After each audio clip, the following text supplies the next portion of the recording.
आज हम पढ़ेंगे क्लास 5th के लिए हमारी दुनिया बुक से चैप्टर नंबर 12 को। तो बच्चों, चैप्टर के साथ साथ टेक्स्ट बुक के क्वेश्चन आंसर भी हैंड टू हैंड लिखना सीख लेंगे ताकि अलग अलग वीडियो को देखने में आपका थोड़ा भी टाइम वेस्ट ना हो। तो पढ़ना स्टार्ट करते हैं। चैप्टर नंबर 12 का नाम है संचार के माध्यम। पहले चैप्टर का टाइटल समझो ताकि चैप्टर आपको इजीली समझ आ सके। तो बच्चों, संचार का मतलब होता है संकेतों के ज़रिए से, इशारों के ज़रिए से अपनी बात दूसरों तक पहुंचाना। तो उसको संचार कहते हैं। तो आप इस चैप्टर में संचार के माध्यमों को पढ़ोगे। तो यहाँ पर पहला माध्यम दिया गया है। माध्यम का मतलब होता है बच्चों किसी चीज़ का ज़रिया। तो डाक प्रणाली का आरंभ पहला माध्यम है। यहाँ पर प्राचीन काल में मनुष्यों के पास समाचार पत्र, टेलीफोन, डाकघर जैसे संचार के माध्यम नहीं हुआ करते थे। संदेश या संकेतों को भेजने के लिए पहले के ज़माने के लोग ढोल बजाकर, आग जलाकर, धुएं से, बड़े बड़े भोंपुओं में आवाज़ लगाकर, शीशे की चमक दिखाकर, झंडे आदि का प्रयोग करके संचार किया करते थे। क्योंकि पहले के ज़माने में बच्चों आज जैसी टेक्नोलॉजी नहीं थी, तो उनके पास जो चीज़ें मौजूद होती थी वो उन्हीं के माध्यम से ही संकेत भेजते थे, एक दूसरे को सूचना देते थे। बच्चों, पहली डाक सेवा की जो शुरुआत थी आज से 3000 साल पहले चीन में शुरू हुई।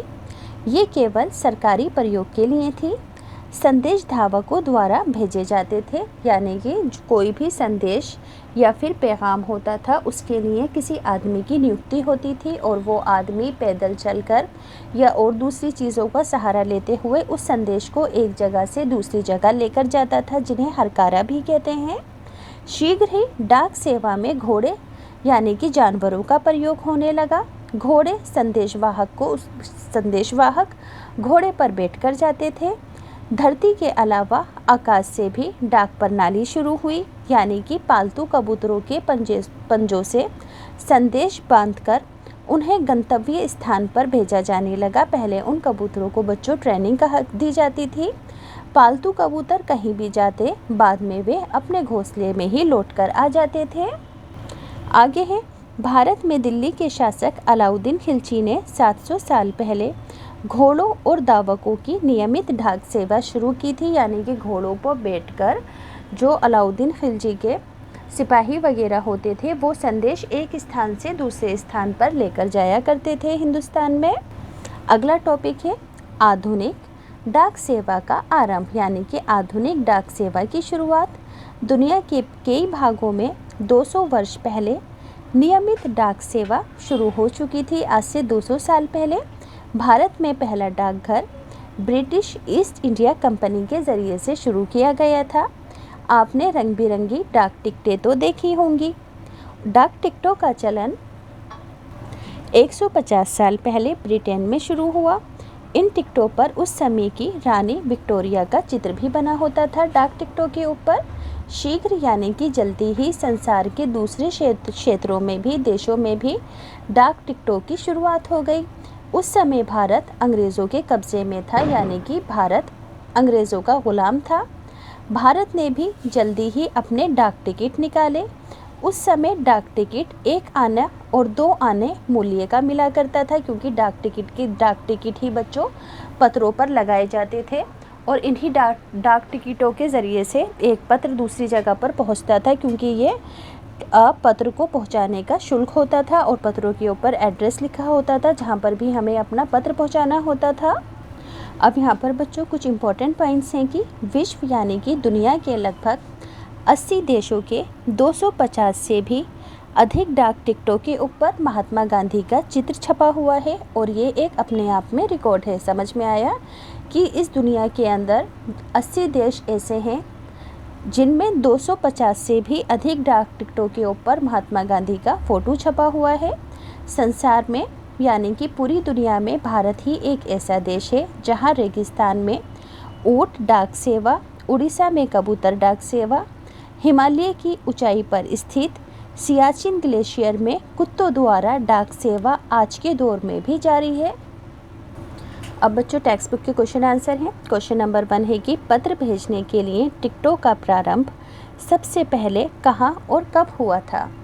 तो आंसर लिखोगे कि पत्र भेजने के लिए डाक टिकटों का प्रारंभ सबसे पहले आज से लगभग 150 साल पहले ब्रिटिश में हुआ था। स्क्रीनशॉट लेकर हैंड टू हैंड आंसर लिखते जाना। अगला क्वेश्चन है, मनुष्य द्वारा एक दूसरे को संदेश भेजने में उपयोगी साधनों की सूची तैयार करो। तो देखो, मनुष्य द्वारा संदेश किन किन चीज़ों से भेजे जाते हैं, जैसे कि समाचार पत्र, टेलीफोन, मोबाइल, डाकघर, कंप्यूटर, इंटरनेट आदि के ज़रिए से इंसान अपने संदेश एक दूसरे को भेजता है। अब बच्चों, इस चैप्टर के राइट रॉन्ग है। पक्षियों की चींची वाली आवाज़ भी संचार है, बिल्कुल ठीक। मनुष्य को संचार की आवश्यकता नहीं है, तो ये गलत होगा। टेलीविज़न संचार का साधन नहीं है, तो बच्चों टेलीविज़न भी संचार का एक साधन है, तो ये गलत होगा।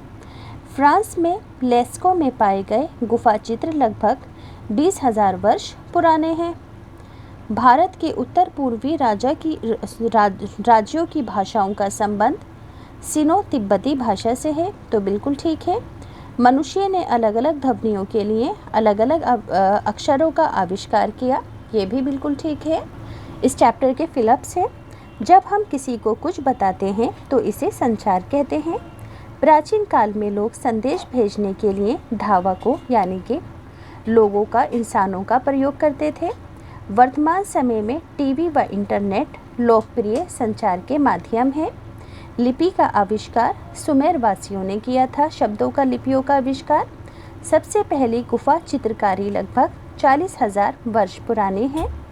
दक्षिण भारतीय भाषाओं का उद्गम द्रविड़ भाषा से हुआ था। जो दक्षिण भारत में भाषाएं बोली जाती हैं, उसकी जो शुरुआत थी वो द्रविड़ भाषा से हुई थी, द्रविड़ भाषा में हुई थी। संचार के माध्यमों के उदाहरण द्वारा तालिका को पूर्ण करो। देखो, श्रव्य साधन जैसे कि जिनसे आवाज़ आती है, वो संचार के कौन कौन से साधन हैं, जैसे कि रेडियो, टेलीफोन, टेप रिकॉर्डर, भोंपू, सीटी, ढोलक, ये सभी संचार के ऐसे साधन हैं जिनमें से आवाज़ आती है। अब संचार के ऐसे साधन हैं जिनसे दृश्य के रूप में हमें मिलते हैं, जैसे कि पोस्टर, पत्रिकाएं, किताबें, शीशे की चमक, धुआं वगैरह। इससे हमें कुछ देखने को मिलता है और उस चीज़ को देखकर हमें कोई संदेश मिलता है। श्रव्य दृश्य साधन जैसे कि आवाज़ के साथ साथ चित्र भी हो, जैसे कि television, computer, cinema, mobile, drama, ये सभी चीज़ें।